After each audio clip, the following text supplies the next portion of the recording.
Imagine you and your family have labored hard over the years, and you've scrimped and you saved and you put money into the bank, foregoing purchases that you might have wanted to make in order to have greater amounts of flexibility in the future, greater reserves, maybe invest in a business. And then one of you says something that the government takes with a great deal of disdain, and they go to your bank and take the deposits that are in your bank account. This happens all the time. Or the government just inflates your money away, as they did to savers in Venezuela, in Zimbabwe, hyperinflation in Argentina, and around the rest of the world. Most people in Europe and the United States haven't experienced it, although depositors in Cyprus, due to government mismanagement of their money, had 47.5% of their money taken to bolster the government and all their horrific spending in excess of $100,000 in the year 2013. That hits a little bit close to home.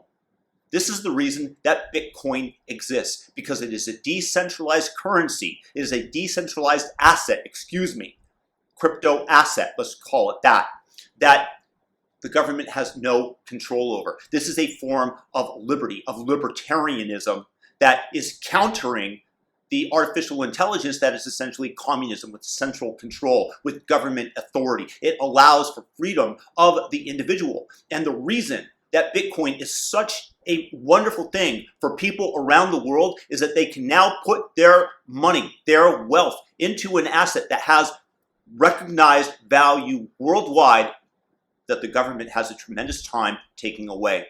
You cannot cross over a border without declaring that you have greater in excess of $10,000 US cash. Good luck doing that with the amount of gold. Yet on a little hard drive, you can transport millions and millions, potentially billions of dollars anywhere in the world. This is the decentralization. This is the government losing control that they avidly want to take back, which is why they are going to smack down cryptocurrencies and Bitcoin, and why they want to develop the Fed coin, and China wants to digital yuan. And with China, with the digital yuan, you darn well toot and sure that the Chinese government can come in and take in the money from you if they don't like it. That is programmed in that manner. This is why people, individuals, want to put their wealth somewhere where they have control over it, and why we are seeing the adoption of Bitcoin around the world. Because people want to preserve the hard work, and the paper dollars that can be inflated away, or the government in Myanmar, which has happened, can come in and take away your life savings just because they feel like it, because they own the military, without the personal property protections that the United States offers, which, by the way, I guarantee you that the left wants to do so that they control greater and greater amounts of our thinking and control of the country. Bitcoin is a counter to this. And this is the real reason that Bitcoin exists.